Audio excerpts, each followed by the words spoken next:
মোহনার সাথে আজকে মামুনের আজকে যে আসামি, মামুনের যখন কথাবার্তা হয় যে তোমার ইন্ধনে আমার মাকে, আমার বাবাকে, আমাকে নিয়ে কুরুচিপূর্ণ বক্তব্য ভিডিও প্রকাশ করলো কি হবে, এই যে আমাদের যে ছলা পরামর্শ আলাপ আলোচনা, এর থেকেই এই মামলার আজকে উৎপত্তি। এবং দয়া করে আপনারা দেখবেন, আমি বিজ্ঞ আদালতে বলেছিলাম, যদি আজকে দমন আইন থাকতো, যে পুরুষ আইন যদি থাকতো, আজকে আমি বাদী হয়ে আজকে মোহনাকে আসামি করে আজকে মামলা করতে পারতাম। আমি বিজ্ঞ আদালতে সেটা স্পষ্ট করে বলেছি। আসলে পুরুষ আইন নাই, বিধায় আজকে আমি আসামি হয়েছি, মোহনা হয়েছে বাদী। আমার বিরুদ্ধে যে তারা কি করলো, 1 কোটি টাকা এলিগেশন আনলো, এবং তারা করলো একটা কুর্মিটোলা জেনারেল হাসপাতালে গিয়ে একটা স্লিপ নিয়ে আসলো। এই স্লিপটার এলিমেন্টস কি? এই স্লিপটা এলিমেন্টস হলো 11 গ করতে একটা টোকেন লাগে। এই টোকেন ছাড়া এই মামলা অন্য কিছু নেই, সম্পূর্ণ একটা ভিত্তি ও মিথ্যা ভিত্তিহীন একটা মামলা করছে।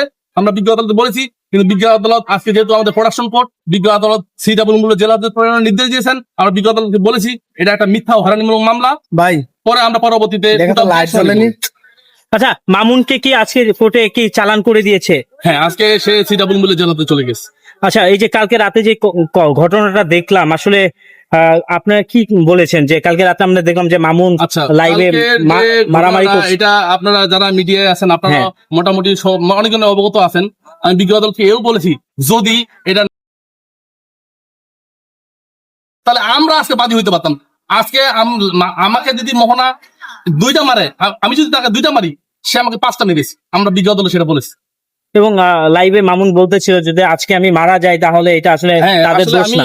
এই বিষয় নিয়েও বিজ্ঞ আদালতকে একটা সাবমিশন দিয়েছি যে স্যার, একটার পর একটা ভিত্তি ও মিথ্যা মামলা, এই একমাত্র লিখন লালা এখন শুরু হয়েছে মোহনার কাছ থেকে। আমি যে বাসে রয়েছি, আমি যে আজকে বাসে রয়েছি, এটা আমি আল্লাহর কাছে শুকরিয়া আদায় করি। আমি কারণ এত প্রেশার তো আমি নিতে পারতেছি না, সে মানসিক ডিপ্রেশনে চলে গেছে। ভাই, অনেকে লাইভে অভিযোগ করছে, আসলে আপনি উত্তর দিবেন, যে মামুন হচ্ছে লায়লার সাথেও এইরকম ঘটনা ঘটিয়েছে, চোখে মেরেছে, এবং মোহনাকেও সেম ঘটনাই ঘটেছে। এটা যারা বলে তারা কারা জানেন?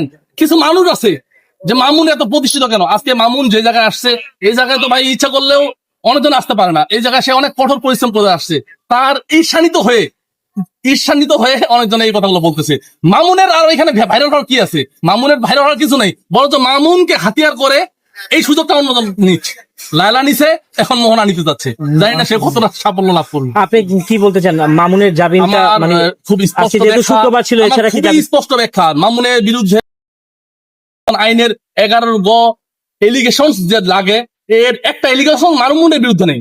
কিন্তু বিষয় হলো যে আমাদের আজকে প্রোডাকশন কোর্ট, আমাদের কোর্টের একটা কাস্টমস আছে, যেটা আজকে বিজ্ঞ আদালত সন্তুষ্ট হয়ে সিডব্লিউ মূল্য জেলা দিয়েছে। আমরা আগামী সপ্তাহে আমরা একটা ফুট আপডেট শুনে করবো, ইনশাল্লাহ আমরা নেমতে পারবো। আমরা একটু যদি আপনার কাছে জানতে চাই, আসলে আপনি তো আসলে ঘটনায় ছিলেন পুরাপুরি। আসলে ভাইয়া একটু দুইজনকে কাছে দিবেন, একদম উকিলের পাশে না হলে আমরা ভিডিওটা দিতে পারবো না। হ্যাঁ, আপনি